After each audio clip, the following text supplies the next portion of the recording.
The exact origins of the cotton plant are unknown, although archaeologists have unearthed pieces of cotton cloth over 7,000 years old.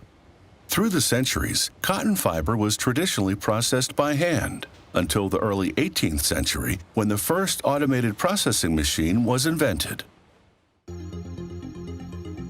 Before cotton arrives at the textile mill to be spun into thread and woven into fabric, it makes the journey from field to bale. Cotton takes about 5 months to grow from a planted seed to a ripe plant. This harvesting machine, called a cotton picker, plucks fluffy seed cotton out of the plant's boll, leaving a trail of burrs and sticks behind. The machine empties the plucked cotton into a tractor-drawn buggy. This machine builds the seed cotton into a humongous rectangular block called a module. A truck transports the module to the processing plant, known as a cotton gin. Once the cotton arrives to the processing plant, sticks and burrs are removed, as well as any lingering debris and seeds. A truck dumps the module into a feeder, which moves the packed seed cotton into a dispenser. The ground seed cotton falls onto a conveyor belt which leads to the hot box. The hot box mixes the seed cotton with hot air, which allows the moisture to evaporate, making the seed cotton easier to clean. A machine called the wad buster breaks up the clumps of seed cotton by tossing it against a screen. Loose debris falls through the screen openings down a narrow chute.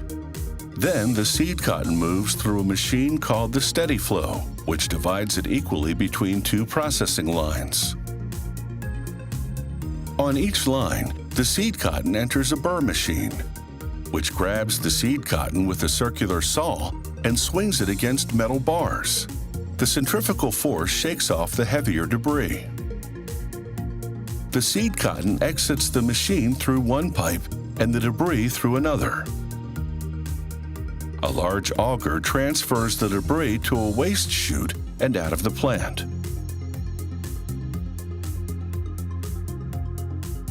The seed cotton is ready for the final stage of processing. A network of pipes feeds a row of machines called gin stands.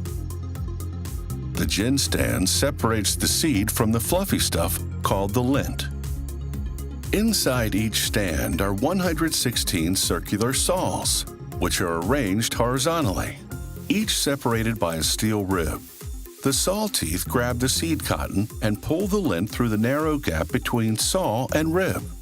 The seeds are too large to pass through, so it spins in front of the rib, then drops into a conveyor. The lint goes into a flue which leads to the packing area.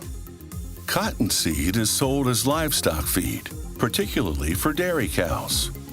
It contains 23% protein, 20% fat, and 25% fiber. Cottonseed is also milled into cottonseed oil, a cooking oil that's a common ingredient in salad dressings and mayonnaise. The cotton lint is now ready to be formed into bales. Pipes feed the loose lint to the press area. When it arrives, a pusher moves the lint into a machine called the tramper, which shoves it down into a bale-shaped box. Once the box reaches 500 pounds of cotton lint, a press compacts the lint and tie wraps the bale.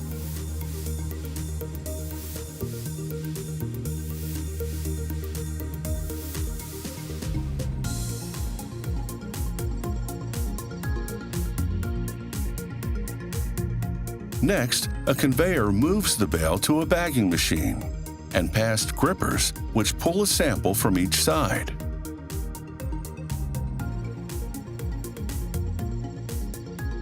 While the bale slides into a protective plastic bag, the grippers deposit the sample into a bin. Technicians label the bale with an ID number, then open the bin to retrieve the corresponding sample. Then the sample is bagged and labeled with the bale ID number. The factory submits the sample to the United States Department of Agriculture, where it's analyzed for fiber length, cleanliness, color, and other criteria. Once the analysis is complete, the bale is given a grade and processed accordingly.